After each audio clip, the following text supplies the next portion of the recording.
Hello, ladies and gentlemen. Today's episode of the Small Town Slashers is unofficially sponsored by Herbert's Sexy Leg. If you don't know what that is, you are missing out. What's up, guys? How y'all doing? Just living life. Yeah. Kind of the same. Had a pretty good conversation with Wolf and a couple actors. I don't know if I'm going to announce it yet, but they are. Yeah, actually, I'm not going to spoil. Yeah, I'm just going to spoil it. Our good friends Matt and Casey, who are coming down to film, and also future podcast guests. So keep an ear out. Absolutely. I'm excited as hell for that. Mm-hmm. Oh, And what are they coming to film?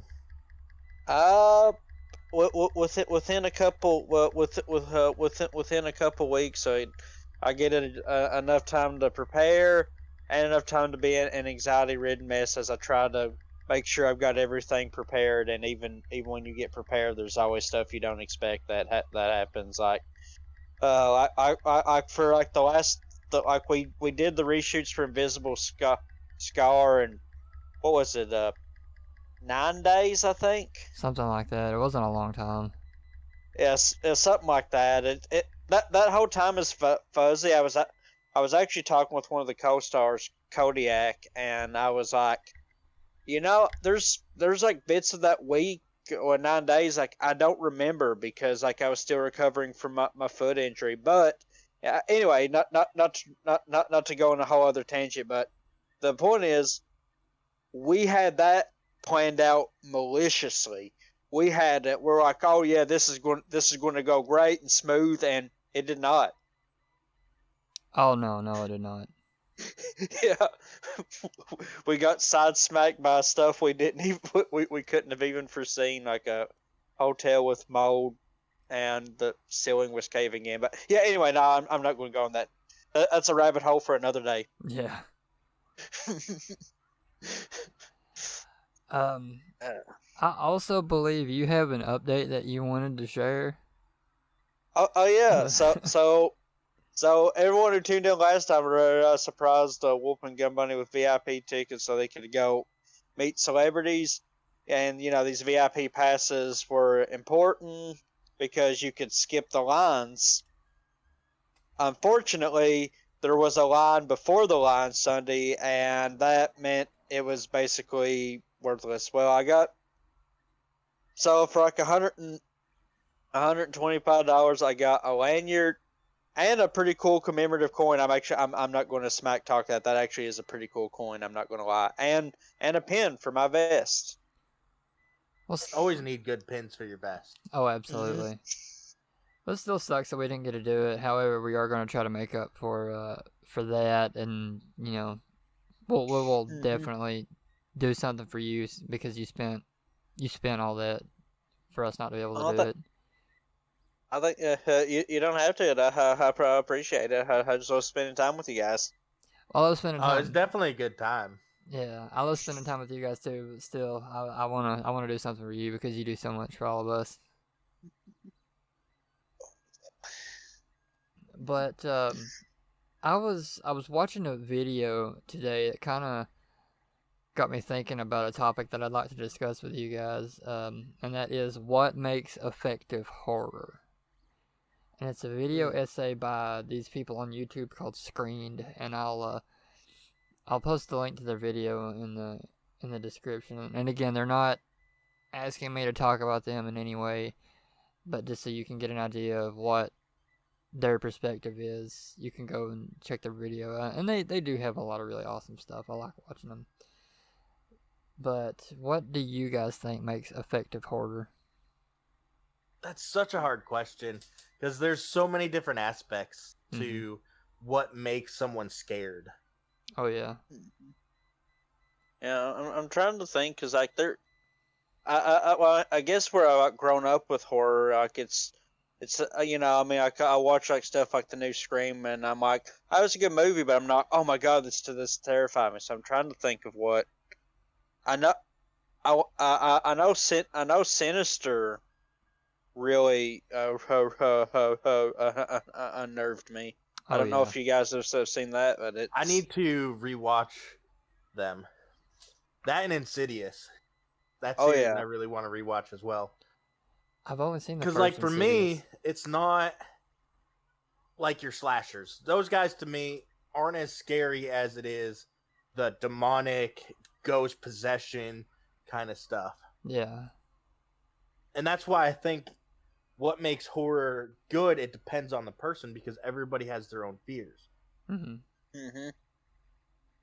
Oh yeah, like there's always the story. Like they're actually, one of my buddies had a really weird setup, and I later learned that it was his parents like kind of being controlling. He had a TV set up in his room, but the VCR was on the other side of the wall in their room, so you would have to go into their room to put in a movie. But during his birthday, and I'm sure everyone already see this coming a mile away. He has a phobia of clowns. Mm. Two of his friends, which they're like 3 years older. So like I was like 7, so I was a scrawny little kid. I wasn't able, I didn't partake, but I was there. Two of his friends held his bedroom door closed, and the other one went and put Stephen King's It in. Oh. And I mean that, Wow. and I mean that kid like, and I've seen the movie. Like you barely see the clown for like the opening part, but it was just like in his like 10-year-old mind that just knowing that the clown was in the movie, that was enough to make him like sob and like hysterically beg for them to. Let him out, let him out. Then it was like, please, just stop the movie. Like he was okay with them just boarding him up inside his room. He just didn't want to see that movie.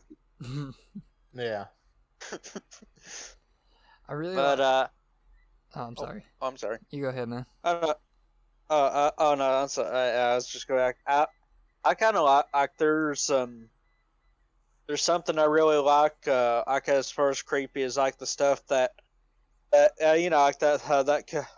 could actually happen. Like some of the replicas of the Manson movies, I feel kind of are really creepy because, well, especially the one from the '70s, and like not the movie itself, but the fact that like they actually used crime scene memorabilia in the movie, like the actors are driving the actual Manson family band. They're using the actual knives and guns that were used in the crimes themselves, which is just really wild to think about. And Yeah. like just knowing that like it actually happened. But because like for me, like the original Halloween, which I'm so glad they actually retconned it back. They cut out all the sibling stuff. But like what was always scariest to me is that Michael Myers, because like it's like Freddy Krueger. If you weren't related to the Elm Street parents or friends with any of the Elm Street kids,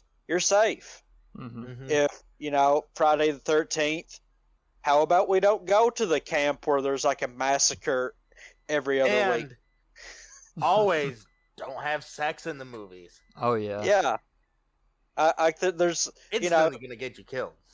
Yeah, so like you watch that and you're like, oh yeah, well I mean obviously I wouldn't go to Camp Blood, or I wouldn't, if somebody was talking about if there was like a history of dream related murders, I would stay away from everyone having nightmares. But the original Michael Myers was evil coming to this small town, and he just picks 3 girls at random and just spends the entire rest of the movie just watching them building it up to terrorize them.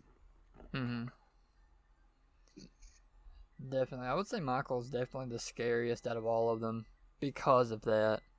Yeah. And I love them all. I absolutely love them all, but when you have someone just going out and going on a slaughter fest for shits and giggles, it hits differently. Most definitely. Like, ooh. And in the screen essay, I really like how they introduce it, and they kind of what you guys were going on about the personal aspects of a person and what makes something scary. They actually open their video with a couple of scenarios.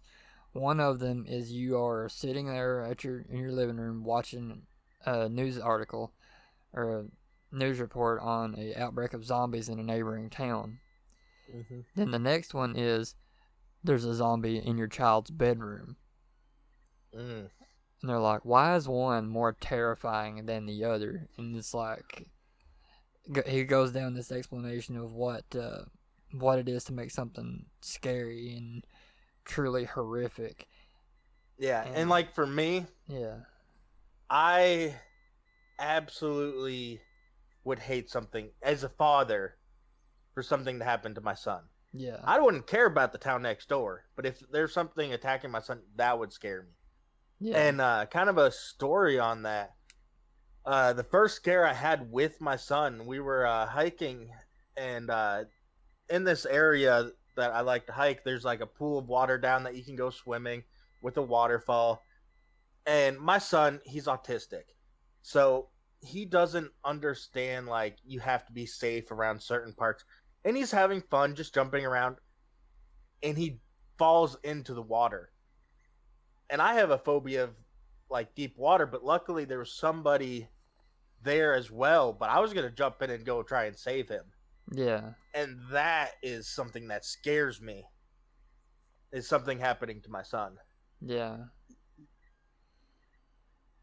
There's not really anything that scares me.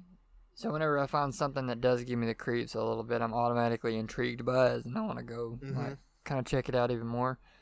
But yeah, in this video essay, they talk about a horror film. Well, they talk about films mainly. All it really needs to promise, and this is a quote from Roger Ebert, is horror. Something monstrous, something terrifying and merciless, and things like that. And instead of like your stereotypical super bloody slashers, these are things that really resonate within you as well. Mm-hmm. And while I see this a lot in horror films, kind of like what we were talking about with Michael, it really hit, and I really started realizing it whenever I would play games like the first Dead Space or Bloodborne or something like that. I would go back and play some other horror titles, and like I love Silent Hill, absolutely love Silent Hill and some of the Resident Evil games and all that stuff, but Dead Space and Bloodborne are two games that I always go back to, and I can keep playing them over and over and over again with like, and it never burns out. And I think a lot of that has to do with, like, for me, it's atmosphere. You really feel like you are alone. Yeah. And it's not like, obviously you can be killed and you can fight back in it, but it just, there's something about it. Like, everything mixed together so perfectly in these two games. And I'm like, I absolutely love that. So, talking about, like, horror games, our friend Mari was playing Outlast last night, and that is a scary game. Oh, yeah. You really can't fight back in that game, but you're pretty much being chased the entire game by, like, evil-looking demonic creatures. Mm-hmm. I've actually never seen anyone play Outlast, but I've heard a lot about it. And then it's definitely like it's for me I don't want to say there's like a moment like I don't know if she's gonna play the DLC, but there's a moment in the DLC that's extremely unnerving, but like that whole game that game does it right because it and Alien Isolation go back and forth as like my favorite horror games, but like the only thing that kind of loses me is like about 2/3 of the way in Alien Isolation, you get the flamethrower, which you can't kill the alien, but you can scare it off. So after that, it's just more of like, you really get the power to fight back, whereas in Outlast, you never get to fight back. Ooh. You know, you get caught, you're screwed. Like, you know, there's no moment where you get something and you're like, oh, okay, so if I see him, I just have to hit him with no. If you get caught, you're dead. Oh man. Yeah. Another horror game that I like is Devour. I watched you play this one, right? Yes. Okay. Now they keep coming out with new maps and different things, but the jump scare is always what gets you. And I don't know, like, also the fact that it's like you're part of a cult and you're trying to defeat this demon, and that fact that the more things you do makes the demon harder and change makes it even better. Oh man. I remember seeing a little bit of the game in one of your streams, and I think it was like you were doing something, you were gathering goats. Yes, so like that's that. the first map. The second map they brought in, you had to sacrifice rats through electroshock.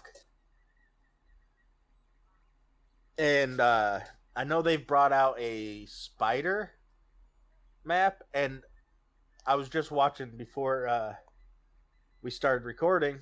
They have a new map, and it's a Wild West kind of town, and he's a kind of a gunslinger demon look. And actually, they brought in where if you get downed by him, you go to hell, and you have to fight ghosts just to be able to come back to be revived. Oh wow, I like that mechanic. Yeah. It's a little different. I don't know. There's a lot that I do really enjoy, and some of the indie games that are coming out too. Would Devour be considered an indie game? I think it is. Let me look. Stuff like that. I know I have it on. Yeah. I really enjoy stuff like that because you can really tell these people are passionate about it and want to explore like their own version of horror. Devour. Let's see, what was another? You guys remember Slender? Oh yeah. Many a good time playing old Slender. God, I've actually got I don't know if I want to the story about my really awful Slender Man fan films I did. They're not classifying it as an indie game. Oh, they're not? No.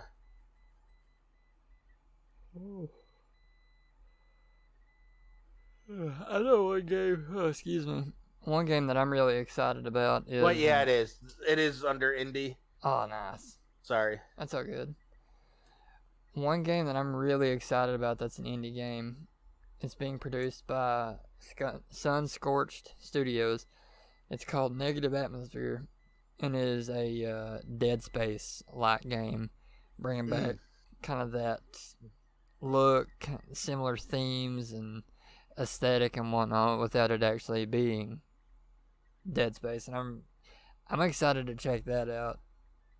I'm excited to check Dead Space 3 out because I actually haven't touched Dead Space 3 yet either.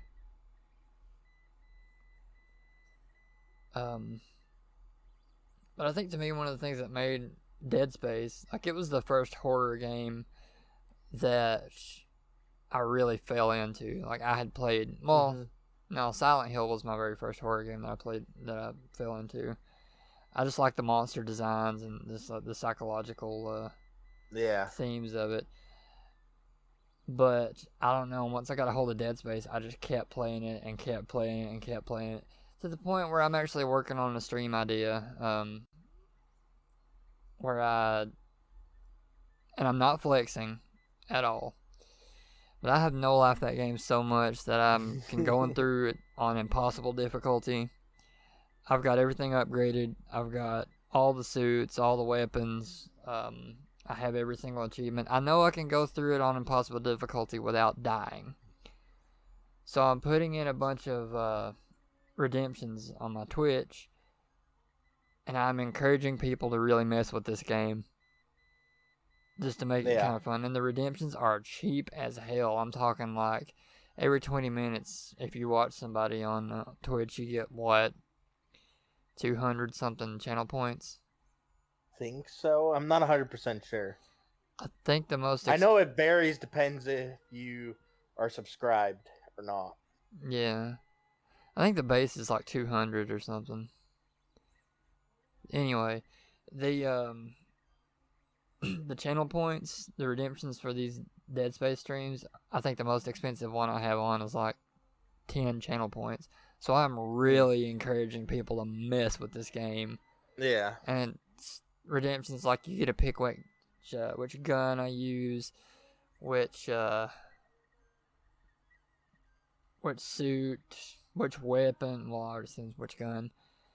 Going through an entire chapter without healing and no ammo and stuff like that. So I think it'll be really fun. But I think what made it so effective for me is it harkens back to Alien.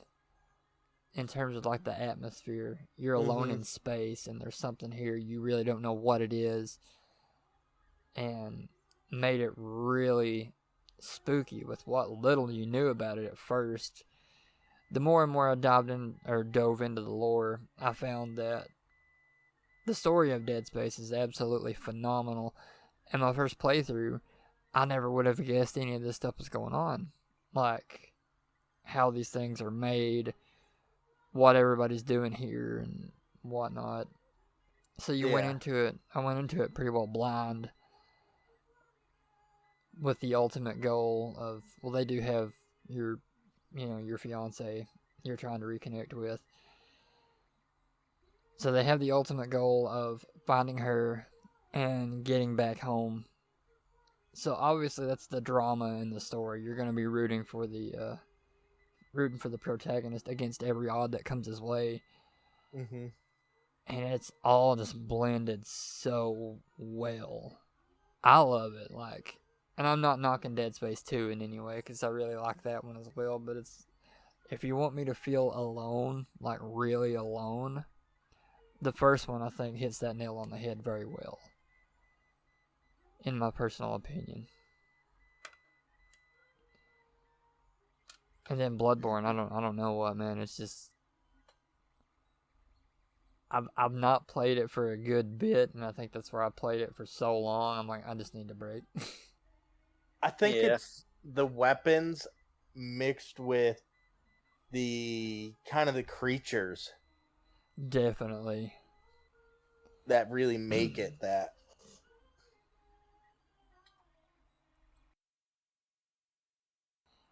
Oh yeah, I agree with that. My first exposure to Bloodborne was actually a a video where a dude made the saw cleaver, and I thought, that looks awesome. I really like the way that looks. It looks creepy. And then my roommate at the time in college, he let me. He was like, "You want to play it? I've got it." I'm like, nah, I'll just watch you play it. He showed me the very first. Well, it's an optional boss, the cleric beast. It's a giant werewolf with antlers, and it sounds odd. Nice. Sounds very odd, but I remember seeing this thing for the first time and being absolutely taken aback, because I'm like, wow, that's unlike any werewolf I've ever seen. And like, the more you get into the creatures, they're supposed to be like ugly and disgusting and absolutely grotesque. And dude, I really, really appreciate those designs. Kind of going back to that promising up horror, the monstrosities. Oh, Bloodborne does it absolutely effectively. Oh, most definitely. Just watching you play it, it's like, damn, some of those bosses are like that thing of nightmares almost. What about Elden Ring? I haven't really checked out a lot of your Elden Ring streams as of late, and I feel absolutely horrible for it. Elden Ring, it's more of like the Dark Souls kind of with bosses. It's a lot of like knights and all that. But there are some bosses that are just horrifying looking. And one is a giant like tree dragon, and it wraps around like a snake almost. Mm-hmm. And then like you've got some characters who have second forms and they change. They even have a whole blood god, and literally his whole thing is pretty much draining your health and regaining his. Oh wow.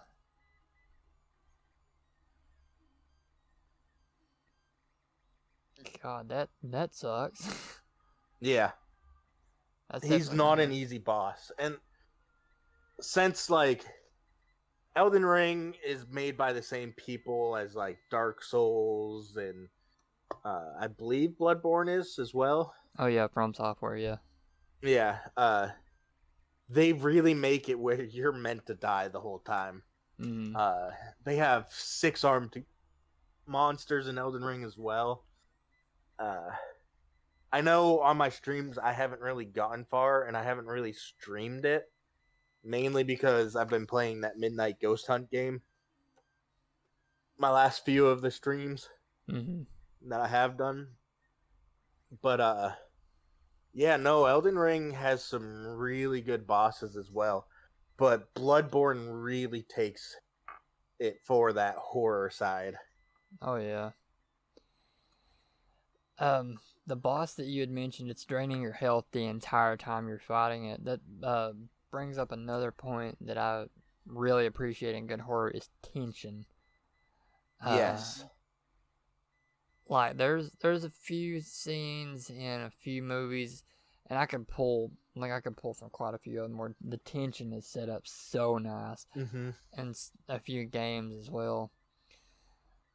Like, And I feel like part of that is the music that they play as well. oh yeah, music, and then atmosphere, sounds are a very, very key point in that. Mm-hmm. Um, God, I don't know Because where I to mean, if you start. think about it, you're in the woods alone and you hear a twig break, you're gonna look around to be like, "Who's following me?" Uh-huh. And those sounds mixed with like the music, oh, Mm-hmm. to me, that's what adds to the horror.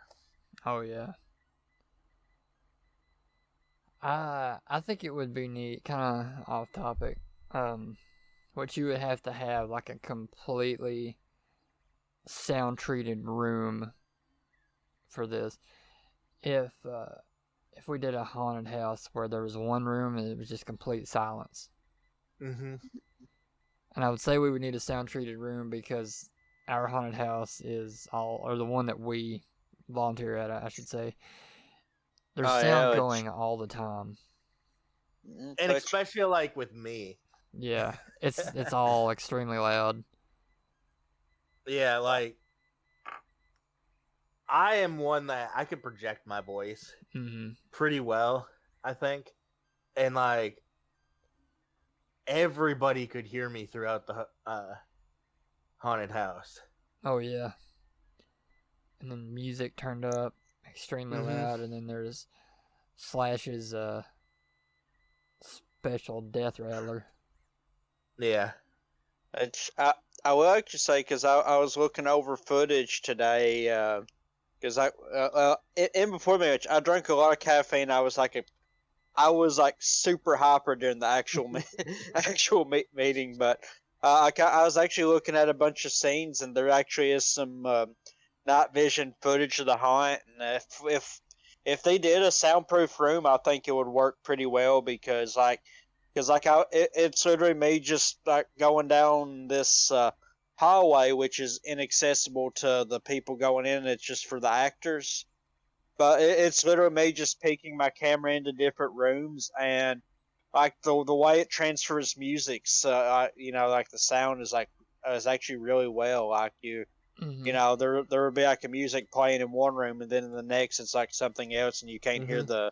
you can't hear the music anymore, and it's like anyway, the sound traveled extremely well. Oh yeah. Yeah. And then you have my ear curdling cries for help and drum beats. Mm-hmm. One thing that I got asked a lot was, "Hey man, are you sick of that song yet?" And I never really got sick of any of the sounds because I like them all, actually. Mm-hmm. And what's funny is the room that I was in, they had like this kind of country swamp song playing next door, and that's all I could hear. So when it finally died, one of the people were like, "Thank God it finally stopped." Yeah, you get that a lot. You absolutely Yeah. get that a lot. I don't know if I'm gonna yeah, I'm not gonna spoil the song, but it's actually one of my more favorite favorite bands, but it's just like the 30-second loop of the loop of the song. Mm-hmm. Mm-hmm. Yeah, you'll get a lot of that, which I get. It's there to disorient you, just Uh-huh. bombard you with Mm-hmm. sounds. Luckily, it's all really good music. Yeah. Oh yeah, yeah. Okay, I don't want to sound like I'm complaining about the looping. It's actually very effective. Because I would say, especially for that particular song, Mm-hmm. like if they played the whole song, there would be people who would come into the room and hear like the wrong, the not so creepy parts, Yeah. Yeah. But Excuse me. I actually something I just thought of. I think one of the things that really helps with the horror is like when you know something's going to go on, go wrong, like the original, like the original Carrie. This girl has such a horrible life, and Mm-hmm. when it gets to prom, and like they do all the setup with like like you see what the bullies are about to do to her. You're just filled with you're filled with tension, and then prom, like she's happy. The boy of her dreams actually maybe kind of likes her, which is really messed up because Mm-hmm. one of the girls who bullied her is like dating the guy and gets him to take her to prom. But anyway, so yeah, she's having like the best prom night of her life. People are complimenting her, telling her like how beautiful she is, and the whole time, the bucket of pig blood is set up. You know it's going to go wrong, and she's going to you just know it's going to go bad. Her mom, who is just this complete religious psycho, is just going more and more insane. So it does like a double setup, and Mm-hmm. things are going to go bad at prom, and things are going to be even worse at home. But yeah, like that kind of those kind of movies where you just build up and that there's no happy ending, because I mean we was Yeah. talking about because it was talk about the slashers, even all of them usually 90% of the time ends with the sole survivor or the sole survivors defeating the evil. Mm-hmm. At Mm-hmm. least into the sequel, but like. But yeah, like a movie like Carrie, it's just there is no happy ending. It's going to get worse. Yeah, and actually talking about the movie Carrie makes me think of one of me and Wolves I know favorite bands, Ice Nine Kills. They do a song about it, Mm-hmm. and the music video is awesome. Oh yeah. Mm-hmm. I don't think they've released a music video that I haven't liked yet, and like excluding the song, but like Mm-hmm. the video itself, very well shot, very well edited. Everything looks great. Oh yeah. Tells the story effectively to me. Yeah, I really like it. Hell in the Hallways. Mm-hmm. Um. And I will also say, well, I mean, everyone know I mean, it's embraced in everyone who's seen the sign, but literally my favorite shot is like, like when she's just like covered in blood and she just has that look of hysteric, and Mm-hmm. she raises her head, her neck up to where you can't see her head, and when she comes back down, it's just that death glare, Yeah. which that's something I will say, because I'm kind of a I'm actually kind of a Carrie fanatic. I've seen the original, the sequel, both remakes, and the musical, Mm. which is extreme. But yeah, it's something like that. Really, like the newest remake took so much out because I mean, and I get it. They wanted her to show like she was in more control of her power, so she's just like waving her arms around and stuff to control things. Yeah. It is so much scarier to think, like in the original, this girl could literally kill you just by staring you down. Oh yeah. And let's see. Oh yeah, another movie with the same kind of vibe is well, yeah, I would classify as a horror. Monster about Elaine Wuornos. That was a great movie as well. Mm. Uh-huh. Yeah, and it's filled with the same vibe. There's no, I mean, you really, it has the thing of making you root for the The bad guy. antagonist. But you see like what she went through and like the first, like minor spoilers, and this is something that it's actually up for debate because Aline herself claimed that she was assaulted by her first victim. And I mean, this girl had a messed up life. She was married to like a really rich old man at 13. Damn. Um, yeah, impregnated and gave her kid up for adoption by like 15. Divorced from that old man because he would abuse her, and then she started being a prostitute on the side of the road. And she claims her first victim assaulted her, Mm-hmm. and there was like a point where like during an interview where she admits that she lied, but then when she thinks the camera's off, she confesses that it is true, that she just doesn't want anyone else to hurt anymore. She would rather her be seen as the only, as the sole monster, instead of that guy's relatives realizing that he was just a piece of shit. Yeah.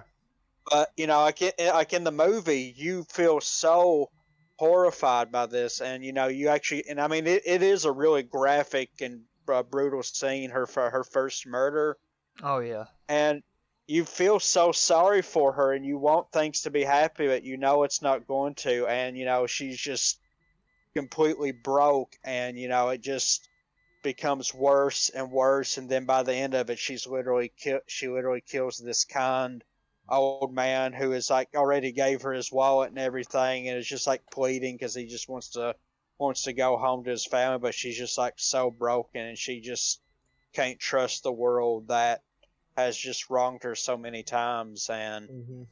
it's also like I maybe I classify as the new horror.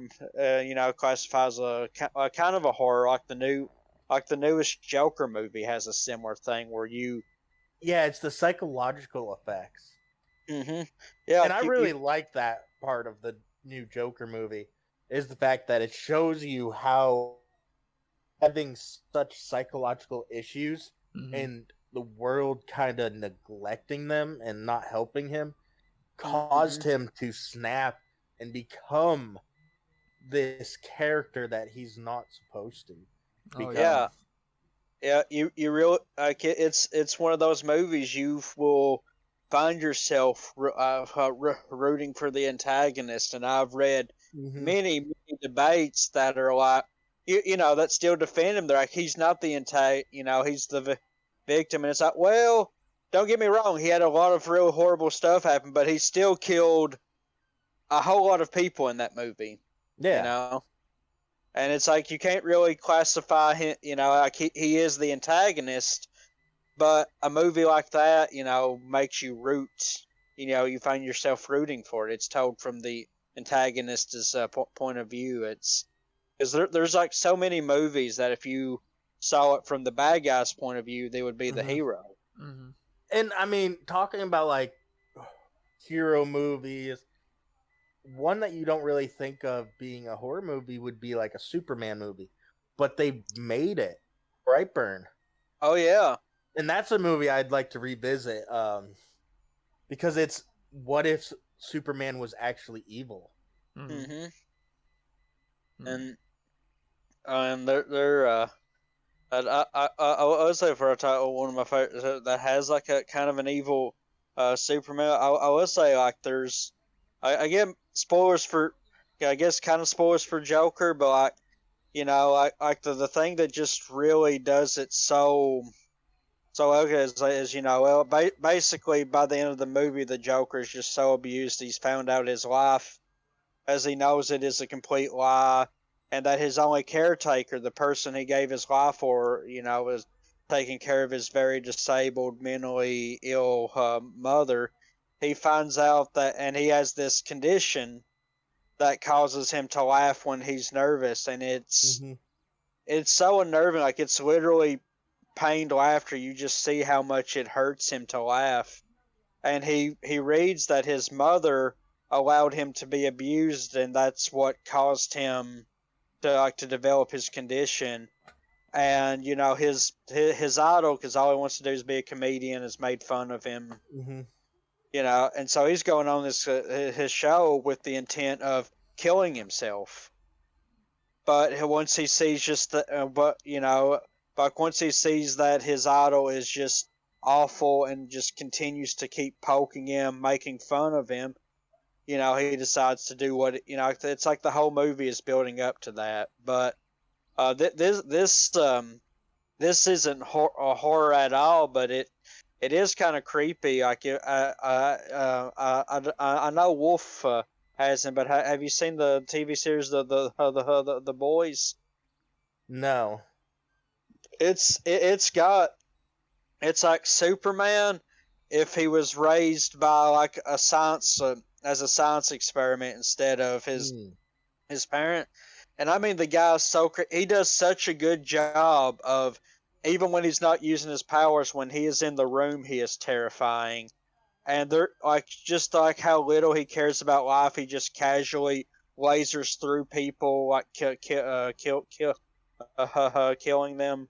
And then there's this one moment where he meets the protagonist, like who's like undercover, but he meets him and he's just introducing himself and he's like, "Are you nervous?" And he's like, "Oh no," and he's like, "Well, I can see your heartbeat. It's kind of going a bit fast," and you realize like you can't lie to this guy. He knows Mm-hmm. when you're afraid of him. But there's also a scene where he just it's like a play on the classic superhero saves like a hijacking where it just goes horribly wrong and he doesn't care at all. He actually shifts it to further his goals. But just well, without spoiling, he does do some stuff that is that is very creepy. But like he's like the perfect, like if Superman was just a complete sociopath. Mm-hmm. Hmm.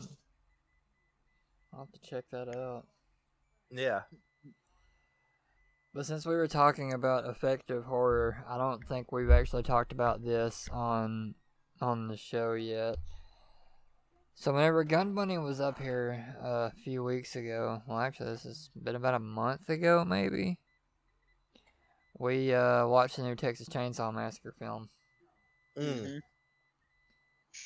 And I gotta say, kind of given everything that we had said up to this point, and taking our own perspectives into it on what we perceive as horror and things like that, God, I did not like that movie. I was disappointed with a lot of parts of it. Yeah.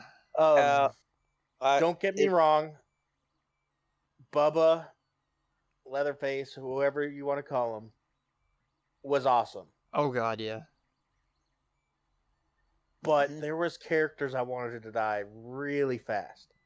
Yeah, it really seems, and because I can say I'm kind of torn, and don't get me wrong, all the cast played their parts perfectly. They played what is written, because actually Wolf and I we went on like a 30-minute tangent. We was just like driving around, like talking about this, but like one of my pet peeves, like, everybody hates the actors for like what the writers put. Like when you're watching it, which actually, parts of Invisible Scars are improv and stuff because I want the actors to play their own part of the movie because we're actually going to be shooting one scene. This is going to be the third different time, and it's going to be a completely different vibe from the other two. But anyhow. So like all these characters, like the actors do such a good job at being despicable. The two, like I really had it out for, but it's definitely the right. But I will say I do want to try to do like the cinematography was gorgeous. I think the writer like was trying to sneak a lot of black comedy into the film. But it was just like lost in translation. Which are you guys okay if I spoil the ending? Yeah, it's already been out for a while. Yeah. Okay, because I mean this, and because I see so many reviews being like this movie is so unintentionally funny, and I'm like, no, I think it was intentional. Like you watch the original, there's a lot of black comedy in it. And if you don't think there is, watch the same director's, the part two where he goes off the walls with the dark comedy. Yeah. But so I think the newest one tried to capture that, but it's kind of lost, and it was in a way that it got lost because of the fact they were also pushing certain subjects in the movie. Yeah. Yeah, like it. Yeah, because there's like so many parts you're just like, is this meant to be funny? But because for me it's like one of the characters who is annoying, and she does try to kind of go through what they call like the horror jerk redemption arc, but it's not really fair enough, But anyways, I mean this character, like literally the first thing she does is like insult a guy for being at the gas station because he's carrying a gun in Texas. Yeah. And they drive the point, and don't get me wrong, I'll talk about that here shortly, but but it's like if you're whether you like guns or not, if you go to Texas, you might see a gun. More likely you're definitely gonna see a gun. So it's like, but like the first thing she does is insult people, and she's just so unlikable. She's so mean to her sister. But there's a scene where she's crawling away under the floorboard, and Leatherface like sticks the chainsaw on the ground and is like chasing it after her, and saws through a sewage pipe. She gets literal sewage dumped on her, and I'm like, there is no way that was not written to be funny.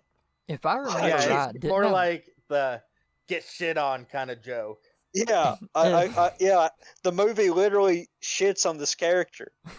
But anyway, so they make it to look like, and I would say it would have been kind of interesting to have two survivors in a Texas Chainsaw movie, so that way the sequel could build on them bonding. But maybe not that character. Well, I mean, she doesn't survive. But anyways, yeah. So like they're these spoiled rich kids. The villain of the movie is actually gentrification. Oh yeah. I'm not kidding. If any listener has not watched the movie, they're literally these rich kids who are trying to buy this entire town, and it's. I think Wolf can also attest to this because we live in a small Kentucky town. I was cackling because I've met people like this, and they'll come here and they'll be like, "Oh man, this would be so perfect if we opened up a fancy bagel shop here." Yep. And they'll start having this dream of what our town could look like. And I will say the bagel thing actually did happen. It was as someone who is a notorious picky eater, they did have good bagels, but they lasted 3 years, I think. I think so, but that was a good place. I did like it.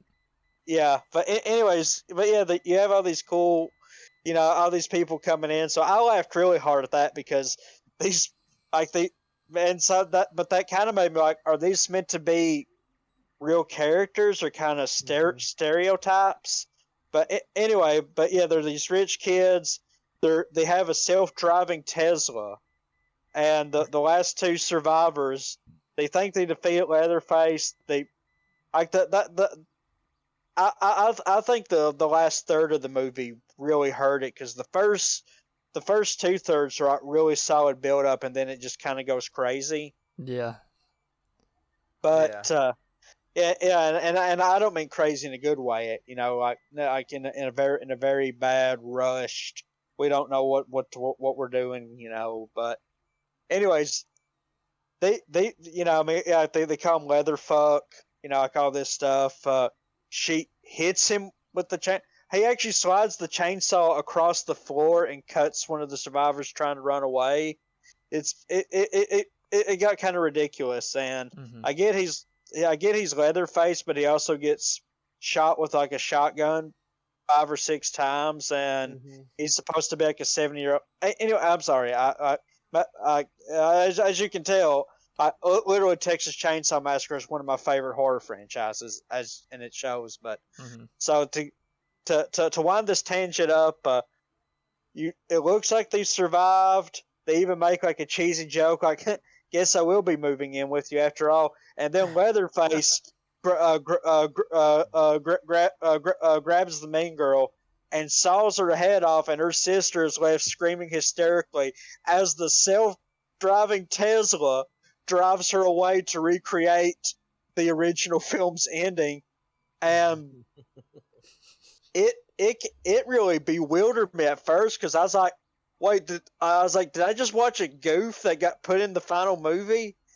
And I literally rolled over on my couch and then rolled off my couch. I was laughing so hard because that was the funniest thing I have ever seen, and there is no way somebody cannot could convince me that was not written to be funny, because that was hilarious. And I think both me and Wolf were actually happy that she died there. Oh yeah. We didn't want her to live the whole movie. Nah.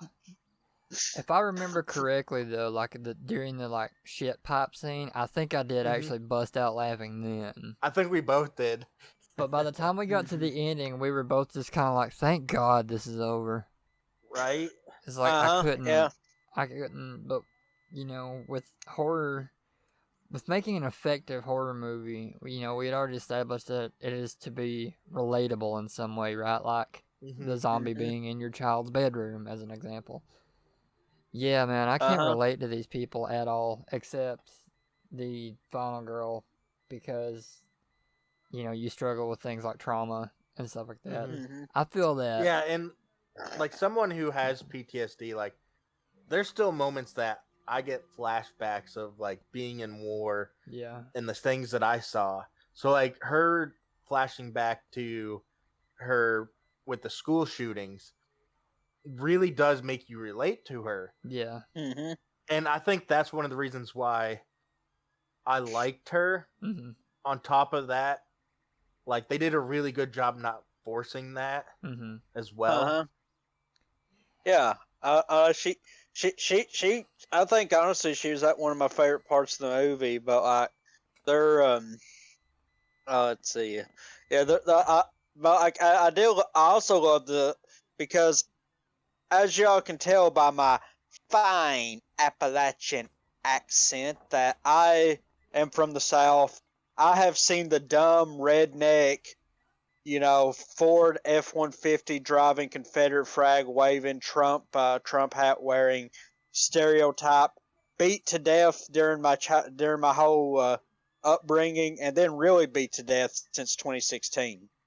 You know, and it's something I can poke fun of myself, as y'all just heard. Like, I don't care if you want to parody my region, make fun of it, but do something more do something more creative than saying like we're up barefoot, banjo playing, inbred. But anyway, I love that the stereotypical redneck ends up being one of the most well developed characters in the entire movie. Yes. Like literally, me and Wolf's. We even discussed this after. Our favorite characters was him, the final girl, and Leatherface. Like because I mean, there's like a moment, and because I mean, they could have easily been like, they could have easily made him just being ignorant, like, oh, this is why you need guns. But like, whenever he's showing her his gun, his rifle, and when he recognizes she's nervous around, he immediately respects her trauma. I'm like, oh my god, this is like actual development for this. But I really like that. Like, I think what also hurt the movie is, like, it's weird. I think the writers, like, if it's the same people coming back, if they make a sequel, I think they'll do much better, because part of what the other films work so well is the Sawyers. Like, there's a point that Leatherface, he's just the butcher. If he grew up in a middle class suburb, he would be like a very normal person. He does what the environment around him makes him do, and he's just the butcher. He doesn't, he's not killing you to be cruel or evil like Freddy. He's just killing you because your meat. He preps the meat. And so to have a movie where there's no crazy Sawyers for him to bounce off of, I think really hurt the movie. Yeah, and I never understood how he ended up in the town. Yeah. See, that's what also gets me is like this movie, which I will talk about. Another reason I think it was a secret black comedy is I think this version of Sally was written to be a satire of, like Laurie Strode and like Sidney Prescott. Because in those movies, the new kids are being terrorized by the old evil. The survivor shows up, kicks the evil's ass. They were right all along, like all this stuff. Because, moreover, Laurie from Halloween, because they're, oh, you're crazy, and then Michael Myers kills people, and they're, oh yeah, we should have listened to you. You were totally right or bad. But they set Sally up to be that way, and when she shows up, she makes everything worse. Yeah, and they even do the part where she goes full Laurie, and she's like Leatherface is just chill. He is literally just done with these kids gentrifying his town. He's just chilling, and she walks up, points a shotgun at him, and she's like, do you remember me? Do you remember my friends you killed, my brother? And Leatherface is not known for his deep philosophical debates and lectures. So that's why I'm convinced that this film was written as a satire, and on the 0.1% chance it wasn't, if the writer listens to this, please write a black comedy. Like, please, I would pay to see that. But anyways, that whole thing. But anyway, I just think that I think that if the same writers are coming back, seeing how crazy they can write the family members, that would be a real good treat. And Leatherface is in his 70s. I have Bill Moseley be like a 90-year-old cook. Because oh yeah. See, I went. Oh my god, I went on another Texas Chainsaw tangent. But I was like, yeah, anyway, what I was trying to say about Sally is I can't get over how this film just portrays Leatherface as the sole person who tormented Sally. Like, the cook was the mastermind. Mm-hmm. The cook is the one who did all. Was like the head of the family. He did all the messed up stuff to her, and he doesn't even get a mention. So, but anyway, to answer your question from like 10 minutes ago, Gun Bunny, I think my head canon was the cook just got tired of Leatherface's shit and literally just dumped him, like how you would have, one of those movies where that old lady's having an orphanage, and she gets a knock on the door, and it's raining, at midnight, and she opens it, and there's like 28-year-old Leatherface inside of like a little crate, inside like a wooden basket covered up, and with a note that's like, "Take him, he's yours now." I accept that as headcanon. Yeah, that's what I think. But yeah, the film just ignores the cook. The cook, the cook was the one who did all that shit, and like, so it's so weird for her to be like, "Do you remember them?" And it's like, well, I don't think Leatherface remembers what he had for breakfast last Tuesday, let alone what he did 50 years ago. And let alone, he's not going to talk to you. Yeah. Another thing I can honestly say I give the film a little bit of praise for, kind of going back to the final girl and our experience with trauma and all that stuff, they do a really good job of, portraying trauma without the character actually coming out and being like, "Oh yeah, I struggle with trauma." Yeah. It's all told through flashbacks and kind of what happens on screen. All of that massacre on the bus, there's a point where she absolutely freezes and is thrown back into a moment of trauma. I think they did very, very good with that. Oh yeah, like she's literally. She's literally one of the. I really want them to do to do a sequel, and might as well make it just go off the wall just because of how crazy. But like, I really hope I'm right about the black comedy, because I don't know. I think that would just that would wreck my entire day if I saw an interview and the writer's like, "No, I wrote this as 100% dead serious." Like, I think I would just be done with the internet for that day. Because because I've been telling people like this movie is one of my favorite black comedy, newest black comedies now. I think if it was written as one, I would accept it more. But what? There is something going around being like how Elon Musk planned this whole thing out because of the fact that she escapes on a Tesla. Uh-huh.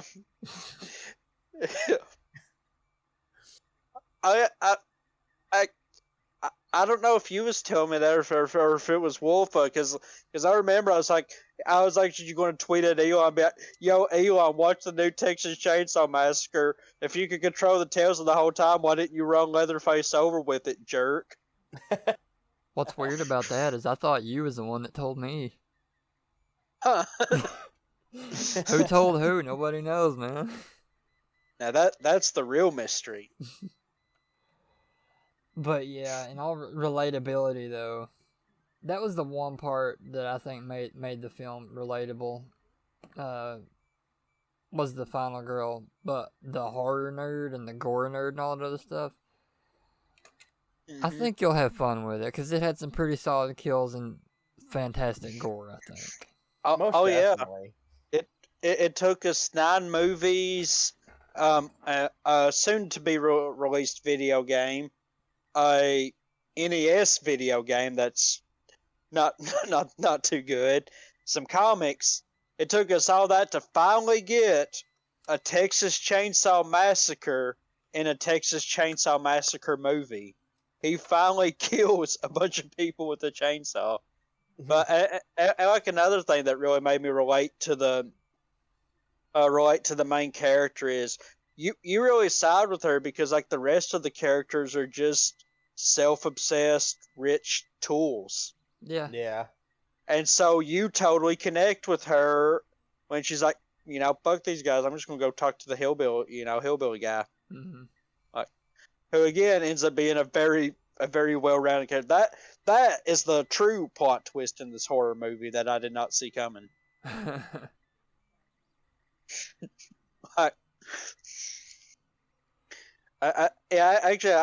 thought just without crazy, it wouldn't have surprised me if Leatherface was like an actual intellectual. Like he just started speaking with like a British accent about how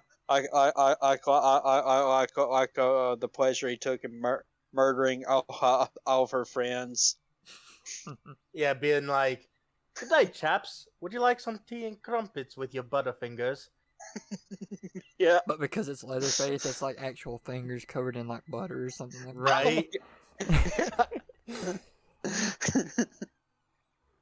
Yeah, there's oh my god, which minor spoilers. I would just say for thing I don't take politics too serious. So if you're going if you got if any listeners are into politics, this is not serious. I'm not attacking any views or beliefs, but because this was like a dumb high school movie we talked about like making for the longest time. We was gonna to show how long ago this was when George Bush was in office and kind of eerie now, because back then everybody was understandably pissed because gas was almost $5 a gallon. Mm-hmm. And so so that might hit a bit too close to home right now. I hope I'm not touching any nerves. But we had a parody where George Bush is from Texas. That like he was because as everyone knows, the president has a big lever that's called gas price. So he purposely, because these killings were happening in his home state, he raises the gas price so that Leatherface doesn't have fuel for his chainsaw. Holy shit! Yeah, and so like the whole parody was like Leatherface chasing people with a chainsaw, and then once he raises like gas to like $95 a gallon, like Leatherface will be chasing people, and his chainsaw runs out of fuel, and he just sets it. Yeah, and he just sets it down and pulls out a hammer and starts chasing them, and it was going to cut back to the White House, and Bush was going back, what kind of fuel does a hammer run on? Yeah. Anyways, that was like my stupid high school movie that I kind of wish I wish I talked people into making. I think. No, I don't think. Let's do it. Sweet. Like I would Another be like down. high school based. I think we were talking about making into a TV show would be like a Dead by Daylight high school edition. Uh-huh. Where like all the killers have like killer school, then you have the survivors at survivor school. You get like Bubba as like this young dude who's like just learning about eating people, and you have like Pinhead walking around with like small amounts of chains, some pins. Mm-hmm. He's like that edgy teenager. He's got like the pin mohawk or something. Or like instead of like pimples, they're pins. I like that idea.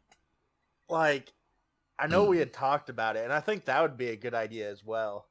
Kind of making it kind of relatable for kids growing up in high school and everything, but making it Dead by Daylight kind of style. Oh yeah. Uh-huh. And now that they brought Ringu in, you could have that one chick with her hair sitting in the corner. Mm-hmm. I've actually not seen any gameplay of the Onryo yet.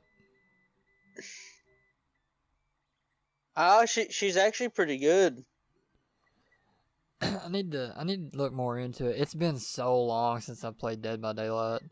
Yeah. I think I logged on one night just to play a couple of friendly killer matches, which I love doing because it confuses the absolute hell out of people. Mm-hmm. But Just your neighborhood friendly killer. Yeah. Yeah, I actually did 2 streams, which not to be I invented it, but way before one of my favorite Dead by Daylight YouTubers, Spook and Juke, started doing Basement Bubba. Like 2 months before that, I did Extreme Basement Bubba, where I would immediately just go to the basement and wait, and if you didn't go into the basement to steal from my fancy chest, you win. And then in other games like where I couldn't find the basement, like I would just run around and like because there was like one moment where I was just like, and like I ran it and like I came around the corner and like saw saw Nia, and I was like, and you know, because I like to act it up for the stream, and I was like, holy shit, it's Nia, and I took off running, and like she actually started chasing me, and I was like, no, get away, run, leave me alone. I think I tuned in for that one. Yeah, I kind of just let her chase me around the map. I know I tuned in for one where there was like a bill. You were at the first little landing going down into the basement, and there was a bill trying to sneak around you, and you chainsawed him and hooked him and just stayed right there. And then after the chat, I can't remember if we got out or what. He ended up 5%ing and running out. Oh, and then didn't they say something in the in-game chat, and then you were like, you came into my basement. Yeah, I thought. Yeah, he literally like, face camping noob, learn how to play the game, and I was like, you came into my basement to steal my stuff. Is there a generator in the basement? Why were you here? Leave my stuff alone. You didn't pay for that chest. I did. That's my property. You know, it's like Pinhead, where he's like, the box. You opened it. I came. Oh. Uh-huh. I still can't believe that they took that out for the longest time, and they gave some kind of explanation. I can't remember exactly what it was, but it was like, dude, come on, we all know. Everybody memed that to death, and you all weren't ready for it. Oh yeah. But I am glad that they got Doug Bradley to do that, to say those lines. Yeah. Yeah. I haven't heard them yet though. I need to load up and check them out. It's pretty good. And this is just me being an audio weirdo. You know, as someone who spent way too much time editing audio, they just need to lower the volume a bit because it's like, it's kind of obnoxiously loud. It's like the loudest thing in the entire game right now, or at least on the PS5, because like I play with my headset in because I love a good horror game, and so so I'm on the other side of the map, and I didn't even touch the box. I wasn't near the box. The box was on the other side of the map, and I just hear, "You open the box," and I'm like, why? But I didn't touch it, man. Yeah, I was like, I didn't. But he does say now, I have such sights to show you. And I guess they're only limited to dialogue from the original movie, because I really wish they would use Hellraiser 2's "Your suffering will be legendary even in hell." Yes. Oh yeah, I dig that. I dig that one a lot. And talking about like Hellraiser and the whole topic of like effective horror, the first one where the guy comes back and like is slowly consuming people and getting parts, and he like grows into a person, is extremely effective, I think. Yeah. Definitely. Oh yeah, it is so beautiful. Like those effects have aged so well, and it's actually it's like a kind of horror I like, because like you see the the Cenobites aren't evil. They're actually incredibly like civil. Like they make deals and stuff, and they even try to warn her before they start doing their thing. This isn't for your eyes. Yeah. And I really love I love the first two Hellraisers, and then I like the third one because it was like a decent, even though Pinhead did become the cheesy one-liner. It was kind of more like Freddy Krueger instead of Pinhead in that movie. Yeah. But I do love the fact that they got Motorhead to do the song. And the music video is literally just Lemmy and Pinhead facing each other down in poker. I love that. I think I saw a meme. It was like, you might be cool, but you're never gonna be Lemmy playing cards with Pinhead cool. And I'm like, that's true. and ever since I was like to quotes to do an inside joke, when I was just a baby, I I really wanted those cool like that red ace of spades like in the music video. You know the color swapped cards. Yeah. Yeah. I I wanted those, and I'm sure somebody somewhere surely makes them, but you know those were so cool. Lemmy was just like he's the definition of of a true rock star. Absolutely. The man literally did so much drugs that he couldn't have a blood transfusion because they said healthy blood would poison him. But ooh, which actually that kind of wraps to something I just thought of. Speaking of that, there's also the body horror God, genre. yes. Of course, I'm sure anyone fan of the genre's favorite, John Carpenter's The Thing. Yeah.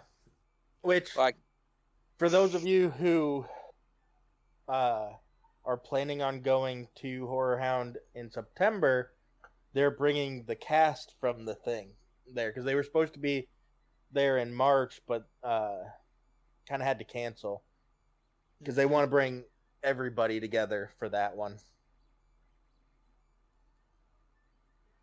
oh man, Yeah. Sorry to cut you off there on that. I know you're. It's actually pretty awesome. But like yeah, there's just so much. Like that is a movie that terrified because like once you realize, as you kids might know it, it's basically Among Us the movie now, as my nephew called it. No joke. I was watching The Thing and he was like, "Oh my god, did they make a movie about Among Us?" And I was like, "Ouch." No, I can't. I just can't really explain it, but in my head, I was like, "Out." You're planting bugs.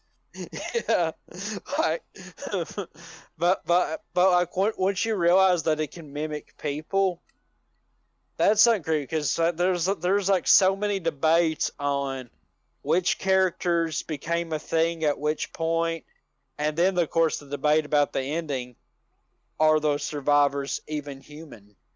True. Mm-hmm. And I've read so many cool fan theories because it actually has a pretty bleak, horrific ending with two survivors out in the Arctic. They're gonna freeze to death because all the base has been destroyed, and it just ends with them doing a very human thing, sharing a beer together. Or are they? Because one of the theories is that one of the survivors is human, and he's actually pouring, because earlier he's throwing Molotov cocktails, so that he's pouring that into the flask to give to the other thing, because if he doesn't react to it, then he's actually the thing. Because the thing wouldn't know what that particular kind of alcohol or kerosene tastes like. Uh-huh. Mm-hmm. Yeah. Because so I, yeah, I read a whole lot of there. I even went on a rabbit hole of really crazy thing comic sequels too, which is of course the thing, Mm. They made a game too. Oh yeah, they did. I wanna play it. I hope if anybody's listening at either Microsoft, because I know it was out on Xbox, or if I don't know Sony were to pick that up, if you made that backwards compatible on your store, I would happily purchase that. Absolutely. Yeah, there's always there's always like the spirit, the thing of like supernatural. Well, the fear of things that we can't understand, and it actually makes a lot of things sadness as we learn more about the human mind. That like a lot of, like a lot of stories of like possessions, and like that one really famous, the girl who died of died from an exorcism. Yeah. That odds are she was just having a very bad psychotic episode, and I just say like how much horror is based about the instability of our own mind, because that is always something terrifying to me, because something you perceive as real isn't real to anyone else. Yeah. Mm-hmm.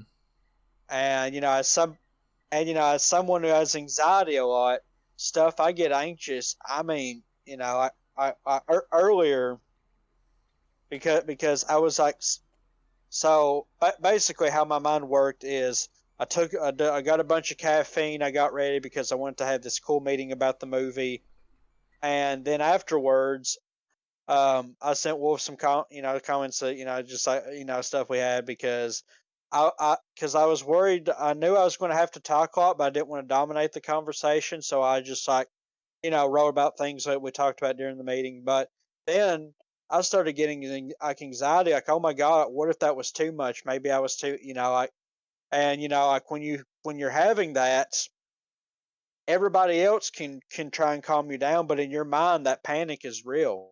Mm-hmm. And and then like adding in stuff like trauma, like I have really bad, um there's moments like since I broke my foot, like I'll have like there's moments where I'll just stop and like slowly collect myself. The first time I went back up to the area to get some stuff for filming, like the first time I went up there by myself, I legit collapsed and was like panicking so bad because I was getting my Chucky dolls for the hunt. And so that was October. So let's see, May, June, 6 months after I fell. And I legit collapsed and just like started panicking because I was so scared that the ground was just going to fall out from under me, because again, I didn't know that there was a missing floorboard where I fell. Somebody had removed it and was kind enough to just throw a carpet over it so you wouldn't notice there was no floorboard, as one would do. uh, it was actually basically a real life pitfall trap, is the best way to describe it. That's what they were trying to do. Yeah.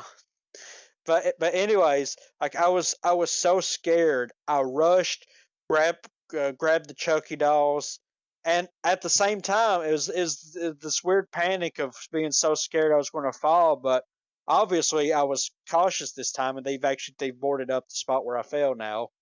But I was still I don't think I ever could step. Like, I think I would have a nervous breakdown if someone tried to force me to step on that, like on that wooden panel. But anyway, so I do that, and I literally just like curl up, and I'm just like, just like shaking, like a thousand thoughts racing through my mind. I can't even think clearly, and that is what I think is really terrifying. Or like what terrifies me, like to everyone else, was just having a normal day. People are driving, people are walking their dogs. It was just a nice day. But to me, it was like the world was ending. I had so much fear and anxiety, and even when I gave the key, because they got the place, they've got upstairs locked up. When I gave the key back to the person who has the keys, like I was shaking, like there was still tears, like I was sobbing. The corners of my eyes were just so red from like where I was like where I was crying, and he was like, "Oh my God, are you okay?" And I was like, "Yeah, I got what I needed. I don't think I can go up there for a bit," and that's like all I said. But yeah, like the mind can just be so cruel, Mm-hmm. and I mean, there's stuff, like people I grew up with or grew around. like there's like this guy, and I'm not going to mention names, and I'm definitely not going to mention any incidents just because out of respect to him. But they're, he was a veteran. He's a bit more, he's a lot more older than me. I'd say a generation or two or three in front of me. But I mean, there would just be moments where you would be talking to him, and he would be looking around, and then it was just kind of like a jolt, right? And then he would just look at the wall, and he would immediately move his hands down like he was still holding his firearm. And and of course, the people he lived was like, oh yeah, he gets like that. Just the best thing to do is don't engage, do not talk to him, don't do anything, and especially don't go near him or touch him, because he will try to he will try to tear your head off. And I mean, as a kid, of course, me as like, well, I say kid, I was like 15, which is still a kid, but not a kid, if that makes sense. Yeah. But like that just hurt, that just really stuck with me, especially whenever he came to. He's just like, he's like, I've been home a long time, but some days I'm not. Some days I wake up back over there, and like that's what always scares me, and especially as I get older, I start to forget things. And like actually, what I was talking to Wolf about was something that really, I mean, it doesn't scare me. It just unnerves me. Is stuff like about my fall and stuff. Wolf probably remembers that night way better than I do, because it's just like flashes, and I can't even remember like the first 2 or 3 weeks, like anything prior to my surgery. It's like bits and pieces, and because like there was like a moment I was telling a story with another friend of mine who he helped brought me food and stuff sometimes. I was like telling a story, and and I was like, oh man, it really meant a lot to me that we played this game, because like I needed to get that, I needed that distraction, especially where I had just fallen. And he was like, we played after your first surgery, which was like a month after I fell. And I was like, and I mean, it freaked me out, because I was like, because my mind, I had this memory of me being at my grandma's shortly after my fall, and like this vivid memory of me playing a game with him, through my grandma's computer. I was talking through this real cheap, pair of headphones with a headset, and then to find out none of that happened. It did not happen at all, and that terrifies me. It's like I had a memory from another world, or maybe that was when the original Slash Master got killed, and I'm actually the Thing now. Oh my god. Which sadly I'm not, because if I was the Thing, I think I would be able to I'd be able to heal my bad foot. Yeah. Yeah. Man, dude, that night, in all seriousness, kind of what happened, and again, I don't know if I can talk about it or not, but I'm still really, really upset about that. The circumstances of why you fell. Yeah. This is blatant irresponsibility. And it was a really scary, it was a really scary time. And again, I just have flashes. Mm-hmm. Like I do remember you saying, like, after I fell, like it took like a good solid 30 something seconds before I could even look at you and start to respond. Like, Yeah, like I got you up and was talking to you, asking if you were all right, and you just kind of nodded your head, and I looked and saw what you had fell into, and like kind of what was haphazardly done to. Well, it caused it to happen, and that's when I got pissed. But I'm like, I don't need to be pissed off right now. I need to take care of Slash. So that's when I go back to you and start asking you questions. Are you all right? Can you move? And things like that. And then it was a good about 30 seconds after you fell, after we got you out, that you actually started responding. Yeah, like it's like a scary, because I mean, I don't know that. Yeah, that's as you can tell, that's my horror. You know, my horror. Anything with the mind, and Yeah. it's actually super random, but something I give points to is like the new Screen movie. In the background, they actually have stuff in the background that's like black and white that could be Ghostface looming in the corner, but then it's just no, that's actually like a cult and something else together. But anyway, yeah, that just, like stuff like that you think's there, but actually isn't. But like the whole thing about my file was like so wild. And but I mean, like whenever my friend like told me that like I didn't, I keep that he didn't play an online game with me until after I had my surgery. Like, it just freaked me out. Mm-hmm. And like, have either of y'all had a memory like that? You were just so convinced genuinely happened that you just can't believe it didn't. Yep. I think everybody does, and like I also feel like that's how deja vu works as well.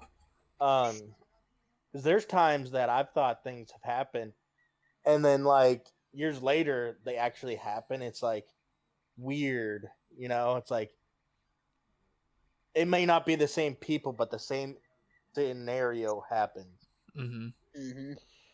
I find that kind of stuff happening all the time, and I will sit and I will think about it. I'm like, I swear I've done this before, and then I'll just sit there in my own little world, like, man, this is weird, but I like it. I actually, I'm really intrigued when something like that happens, because it does creep you out. Because I'm strange. I like to be creeped out every now and then.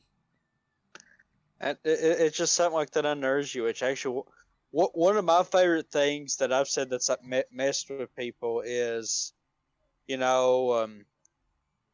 well, I'll kind of explain it just for anyone in the audience who doesn't like the uncanny valley, which is something a lot of CG crosses. Like, I know like some of the CGI and some of the newer Star Wars media, they bring back Admiral Tarkin, whose actor died in 1996. Mm-hmm. They bring back 1970s Carrie Fisher. They bring back Mark Hamill. Yeah, I was just about to say they brought him back. Mm-hmm. And there's people who that's creeped out by like the uncanny valley is when something looks almost real, but you can tell it's not. And there's just something about it that makes people the jeebies, which means there's a good chance that it's actually an evolutionary response. Because there's like a lot of stuff, like there's a reason like when it gets too hot out, your body kind of starts to act up to make you to kind of nudge you back. Hey, make sure you don't get too hot, or like when you're hungry. But anyways, our weird response to of course people are scared of the nighttime because that's where predators hide. You always fear what you can't see. But anyways, the uncanny valley means that there is something that hurt our ancestors, that there was a reason they had to be afraid of things that looked human but weren't. Hmm. You know, like there's a reason you're afraid of something that's almost human. And I mean, it also kind of like, well, people are afraid of like humanoid aliens and stuff. There's just something about that. Which, to be fair, I'm actually the exact opposite. I love the design of aliens. Like, you can ask Wolf and Gunbunny. I now have 3 alien candy trays Yeah. because because there's like these little alien mints that comes in this nice metal tube. Why do I need 3? To be honest, I don't. But I'm honestly, if I go back to that gas station, I'm going to get more. But Yeah. there's something about the alien design I I really liked. Yeah, I've always really liked that, like the quote unquote gray alien design. But yeah, things that look slightly human but off by just a little bit, so they're troubling. I really, really like that. It's It kind gives of me the like my one heebie-jeebies. mask where it has like the veins over the face. Yeah. It's humanoid, but it's still got that eerie kind of look. Mm-hmm. You don't even have to say anything. You just gotta kind of like be there. Yeah. For it to give you kind of like a little shiver up your spine. I really, really enjoy that. Yeah, that's interesting to think about. Something like that at some point had to exist for our ancestors to be afraid of it. Yeah. I guess the thing that would come to mind right off, you see all these fossils of other like early humans kind of things, and the reconstructions of their faces, and you're like, it looks a little weird. Yeah. Kind of like half mixed between a gorilla and a human face, and it's spooky. Yeah.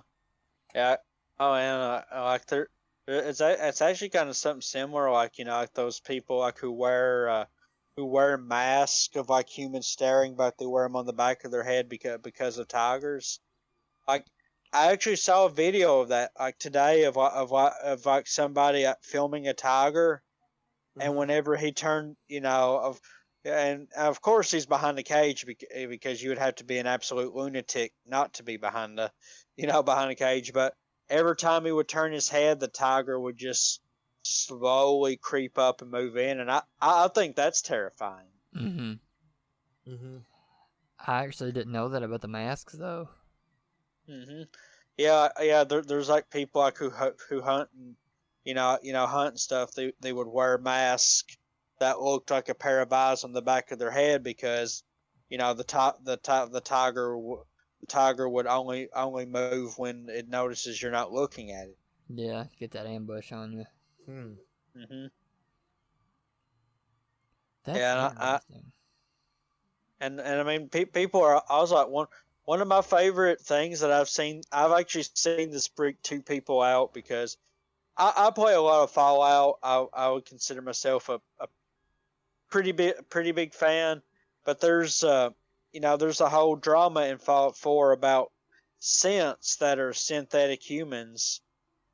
But those like yeah, but like one of the creepiest things is there are so many spots around the map that there's just mannequins just posed, chilling, and they have a point whenever you would, like basically you're like in this room, and you see a loot chest. So you go in there, you open the loot. When you come back, the mannequins are slightly different. There is only one ambush encounter in the game where you encounter synths posing as mannequins, but you can all the other times you can attack them, you can shoot them, they do nothing. It exists just to freak you out and always keep you slightly on edge, and I really respect that. I think they do something similar in the first Condemned game as well. Or yeah, they do that, and then in Bioshock, the first Bioshock, one of the bathrooms that you go in that has the statues of like ballet looking things. It's got the spooky light on the back, throwing up a shadow on the wall and everything. Do you know if you go up to those and hit them, it will actually like spray out blood, which kind of Oh makes you wow. think, is that a human underneath all of this? Oh, well, all right. So I was talking. One of the. Well, have you seen the Doctor Who episode about the weeping angels? Yes, I have. So yeah, so Gun Bunny said he hadn't got into Doctor Who, and I was like, if even if you're not in the Doctor Who, just watch this one episode. Mm-hmm. But basically, there are these angel statues, and they're always, they're always covering their, they're always covering their eyes. But whenever you're not looking, they're actually alive. And and like whenever they touch you, they actually just send you to a random point in time. So you could wake up in the 1800s. There's one guy who gets grabbed in the episode, and he comes and visits the main girl, and he's like now like a very elderly man. But the reason they're weeping, they cover their eyes, is so they don't accidentally look at each other because they freeze each other. But oh yeah, I was also explaining this idea for a movie I had that I never it was something, if I could find a way to make a very realistic statue of one of the actors, but basically somebody would get, kind of like King Midas or like Medusa, like they would get turned into stone, and they would be there for like 20, 30 years, but the horror element is they're conscious the entire time. Oh, good lord. Yeah, like they're never having a break, never being able to sleep.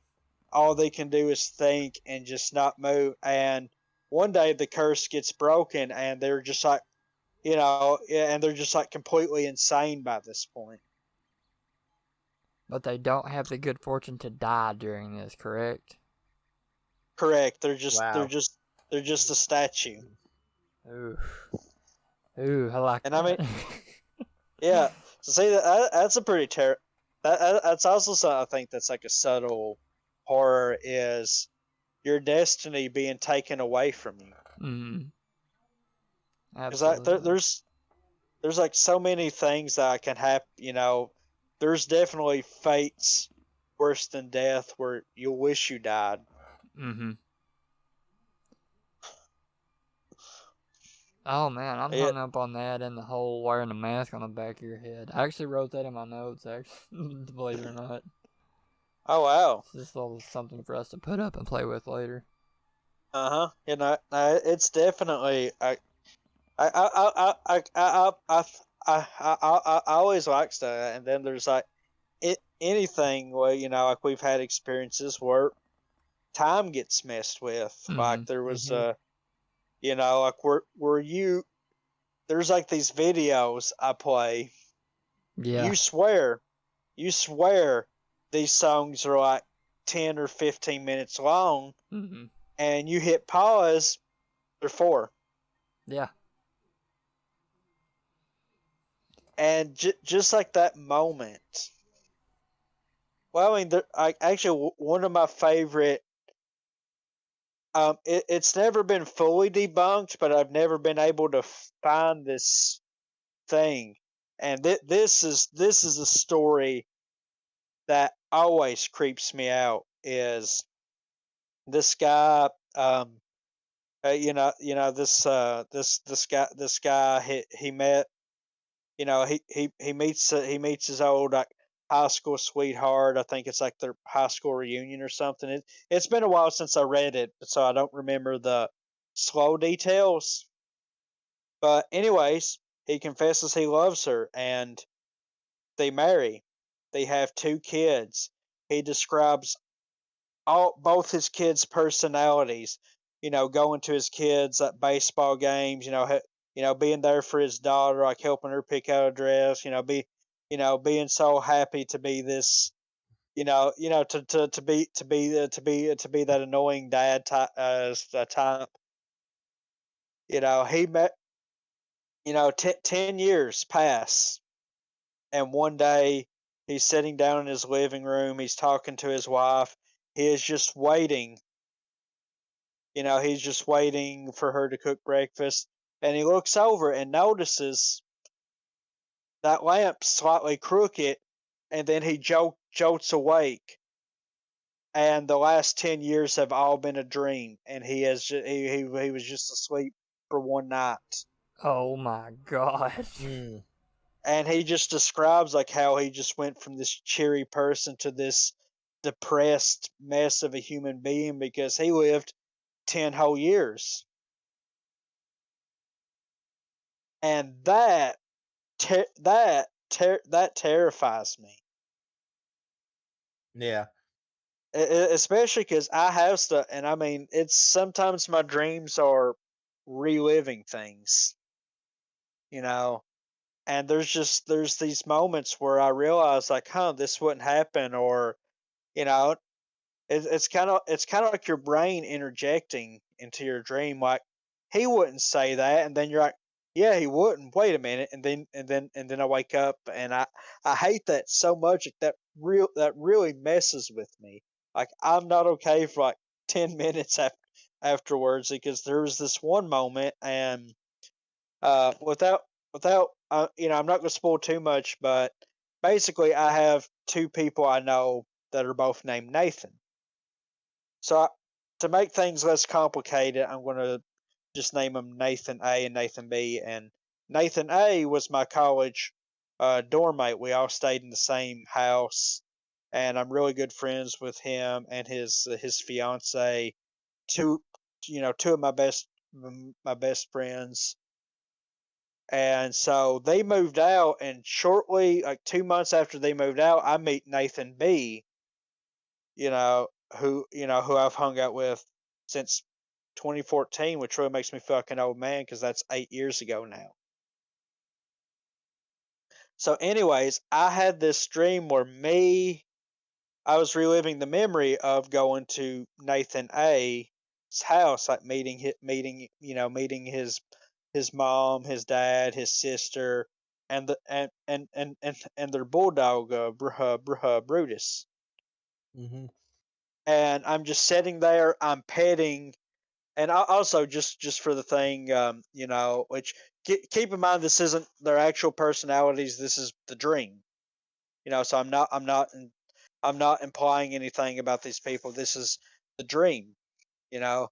So, anyways, but Nathan A's parents, they're kind of they're not fan of illegal substances, and I'll leave it at that. So I have a dream, because I remember petting their bulldog. It was actually behind their garage. They had, the bulldog was just there, and I just pat my knees and it come up and I was petting it.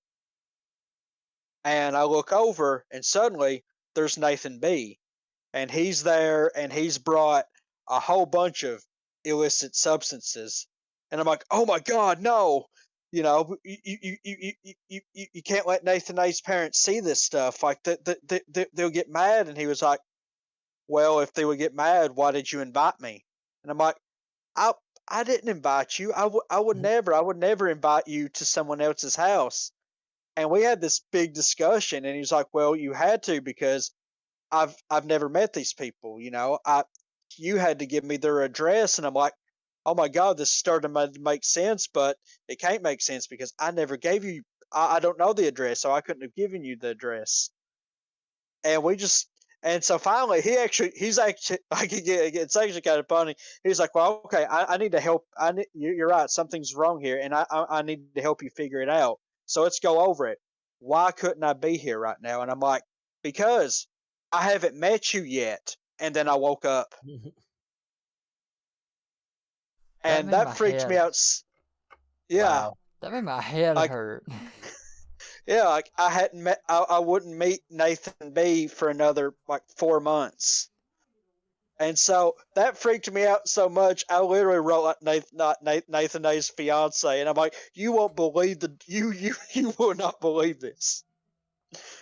Like, but that is something that just genuinely like, freaked me out. Like the whole just because the fact that we had a big discussion, everything was so real that this could actually be happening until he was like, "Well, let's figure it out. Like why couldn't this be happening?" I'm like, "Because I haven't met you yet." And then I woke up. As soon as I realized something was off, immediately I was like, "So that terrifies me." The fact that well, it's just, it's just like imagining like you just one day you just notice like a cup you drink coffee out of is slightly different colored, and then you wake up and like the past 12 years have never happened. Mm. That's insane, and I love it. Mm-hmm. But yeah, anyway, so yeah, that's definitely my favorite horror is like the stuff to do with the mind. Oh yeah. Oh yeah. Yeah. So like any kind of like media that you consume, like you'll go through it its entirety. And I think Screened also use this in one of their videos. You might be done with it, but it's not done with you. Oh yeah. You keep thinking about it, and then you start like looking around and getting all paranoid. You're like, Mm-hmm. Actually because one of the because I a very good film about trying to deal with the post traumatic stress disorder, the Babadook. Mm-hmm. Uh, love the film. I really didn't like a bit towards the end. I think it got a bit too much, and then there's a part where they literally put in this stock dinosaur roar that I think really hurts the film because it's in a lot of dinosaur movies, and I mean really cheap ones. Oh no. Mm. Yeah, yeah. I but a lot of people love the last 15, 20 minutes because the Babadook is just well, in the movie it's a demon, but it's also the manifestation of like her trauma and guilt and her because basically her husband came home from war and I believe killed himself or died somehow. And so she's grown up with her kid who has a whole lot of mental issues, and they start being haunted by the Babadook, which comes in this kid's book. And they just started getting terrorized. The kid starts acting out, but he blames it on the Babadook. It was the Babadook that did this stuff. And she starts when she reads the book, it gets more and more disturbing, and it even has like a thing of her going crazy and killing her dog and the kid. Wow. Yeah, so she's really horrified, and the last bit of the movie is the kid actually having to fight his mom because the Babadook does take over her, and she starts lashing out at him and trying to kill him. But it's such a good metaphor for like post traumatic stress and just being so scared of yourself. And yeah, so that part's good, and then it kind of lingers on a bit. Like I mean, I I would love if all three of us got together and watched it just so we could like. I mean, not even for the podcast, or also for the podcast, dude. Just I really want to discuss this movie with people. I'm down for it. Yeah, So, definitely. so sweet. So anyway, she is able. I won't say how she is able to overcome the Babadook, but the film ends with it. With like she's able to subdue it, and it ends with it being in her basement, and like she feeds it, meaning she Mm. made she made peace with the Babadook. She was able to subdue the Babadook. She was not able to defeat, destroy it, because these things, that's the hard part. Like there's been so many horrible things that's happened over the past few years that you're not able to defeat them, but you can manage them. Yeah. Yeah. I really like that. Mm-hmm. I do. Oh yeah, I honestly, in a lot of ways, it kind of remind like some of the way the film it feels very similar shot to Alien. Mm-hmm. Actually, hold on, I want to say Ridley Scott had something to do with it, but I might be. Hold on, I'm googling this. I have to know this now.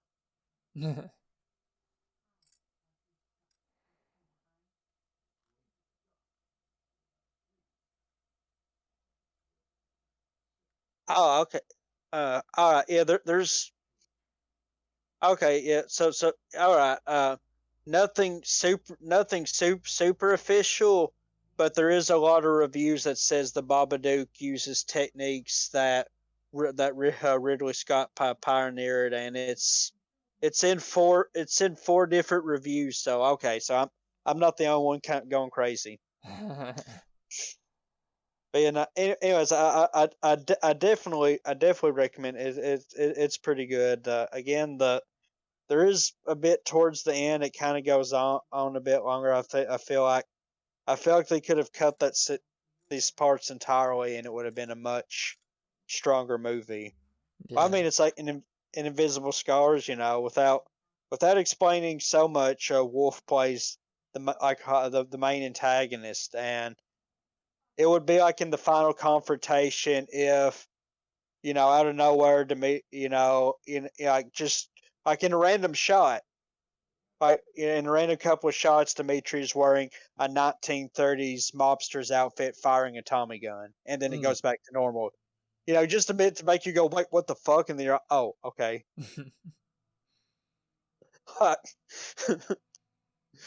Yeah, that would be a goof. Maybe if we have time during filming, something like that. I mean, I'm down for a good goof. Oh, definitely. Always. But I think that was a pretty good discussion. We kind of hit a lot of points that really kind of are in line with Screen's video essay about making it personal and what we personally find horrific and then what we don't find horrific. And I did also scribble down a few ideas for things that I got throughout this discussion, and hopefully one of these days we can see those adapted on the screen. I don't know what color screen this would be considered.